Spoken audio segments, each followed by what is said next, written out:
May now invite Hemanth Sheelvant. He is an innovation hub leader at Grow Platform GmbH, a customer-focused, result-driven leader with strong acumen for building business and product scaling through the cycle of innovation, incubation, and commercialization. A deeply focused leader with his goals set on driving innovation and preparing businesses for the new age with AI and ML. Over to you, Hemanth.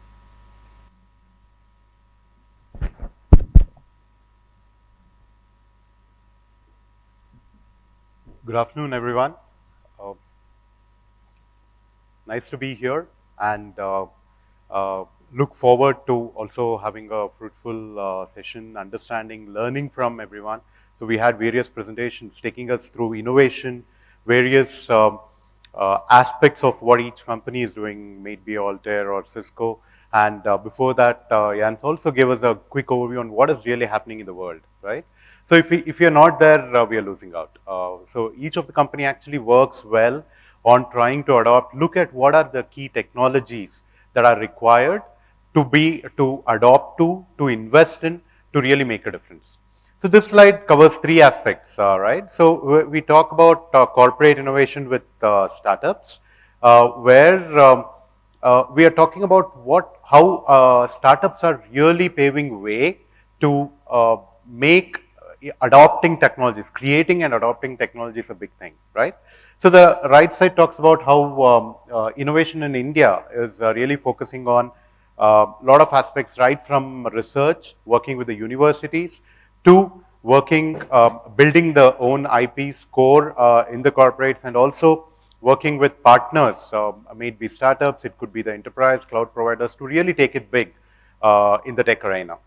The bottom part is also equally important because it is talking about different cultures, people from different cultures within India, or I mean across the globe as well, coming together with their different mindsets, bringing that ideation to make it into something which is globally scalable.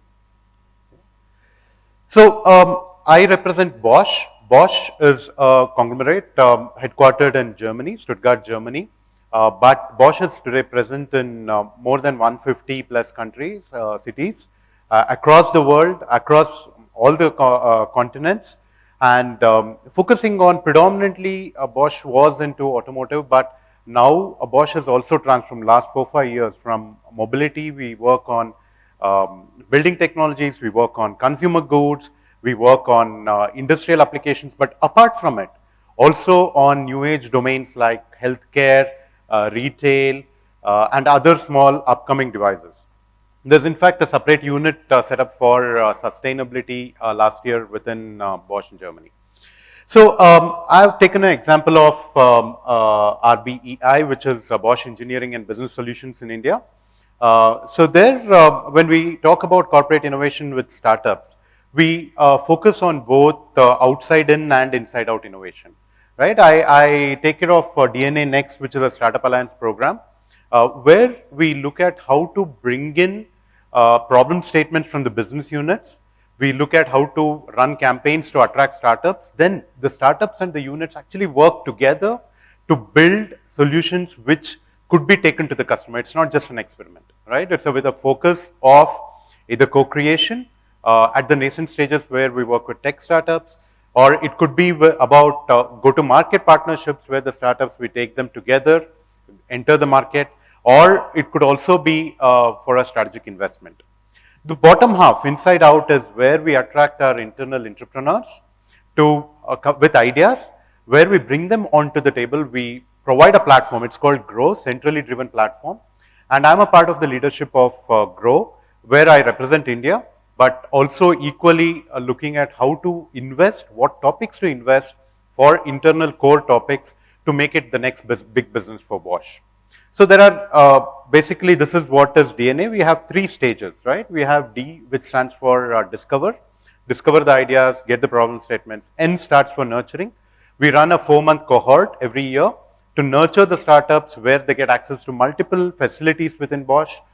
It could be the labs, it could be the mentorship, coaching facilities, access to our customers. And the third one is align, where the startups from the cohort, whichever is successful, also go on to sign off a multi-year contract, either for go-to-market or as partners with Bosch. So this is basically how it looks like. We started off with, let's say, the startups and Bosch business units. We also looked at how to bring in the whole ecosystem, right? Because without ecosystem, it does not help. So we started bringing in venture capitalists who are a part of the ecosystem as a network. And then we, depending on what are the needs of the VCs, we also help them to find the right startups from within our cohort, and there's a mutual benefit. Of course, Bosch as such doesn't gain anything from it, but then the ecosystem is what matters as well.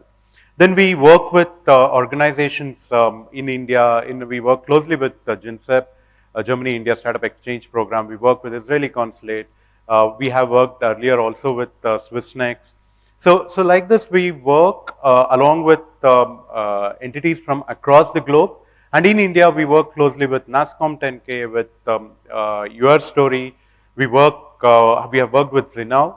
And of course, with Jose, we have been in constant touch, EBG, where we try to look at how to bring in the problems from across, look at if we can solve it or we can mentor and coach. So this is how grow. I mean, I won't go, it's a too complex a diagram, but this is how we look at how internally we can understand with a focus on bringing the right teams, right people, right teams, right topics, and look at how we can nurture them, how we can coach them and help them to scale across the globe.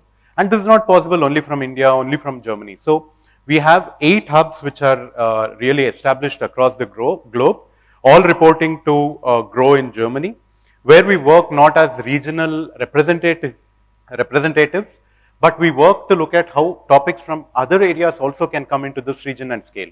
We are jointly taking decision on which startup can become a unicorn, which startup can actually has to move out, has to exit.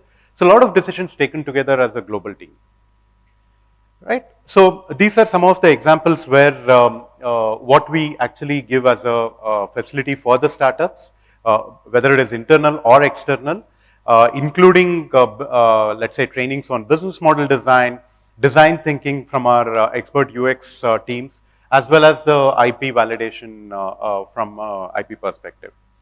Quickly looking on to a couple of examples of certain technologies which has actually come out. This is from our internal stable, where it is on digital twin. These 3 examples which I have taken are very closely related to sustainability and circular economy as well. So digital twin is a condition where, I mean, it's a technology where it actually builds a digital replica of machines, some of it which are not accessible, let's say in oil rigs, high temperature places, but this also helps us to look at the current status of machines. So just imagine the exact digital replica of a machine which is available on your laptop or desktop, right? You're able to get alerts whenever it's going through a wear and tear. You're able to get alerts when it is actually undergoing high stress or when it is being overloaded. And to someone who is not even sitting in that particular location, but to someone sitting in an office somewhere, monitoring it. So this actually helps to reduce downtime. It helps to ensure that the total cost of operation is highly optimized, that someone can predict and promise something and also fulfill the promise. Yeah, it can be used with a command and control center. We have personalized data that is going in. We make good insights from the data. The second one is a phantom, which is basically a smart meter which goes beyond monitoring. So this is also deployed across industries, across retail sector, across home sector. This in fact won a CES award 2 years ago. And what we do here is not just give an insight, but also look at how this is mainly for devices like HVACs, energy consumption, elevators and all, where we are looking at how this helps someone to understand and again, look at downtimes or this one. So digital twin was for bigger machinery and this is for the smaller this one. The third and the last one is more on the circular economy, where we are looking at blockchain based economy of things. It could be for tracking food, like what we have called as true food, or for pharma trays for pharmaceutical, right from the point of where the raw materials to the point where it is going to a customer. The entire thing can actually be traced to ensure the authenticity. And in auto trace, what we are doing with certain OEMs is also looking at tracking, let's say, things like the tire or the battery to see what happens when it goes for recycling. And these are key components where technology can really create a value differentiation for, let's say, sustainability topics, for topics where circular economy is playing a major role, and to also ensure we reduce the carbon footprint. So this is the Bosch group, which I talked about, our DNA, mission, values, focus. So we go by the tagline of invented for life, and we focus on building tech for enhancing life. Hope you enjoyed the presentation. Thank you so much.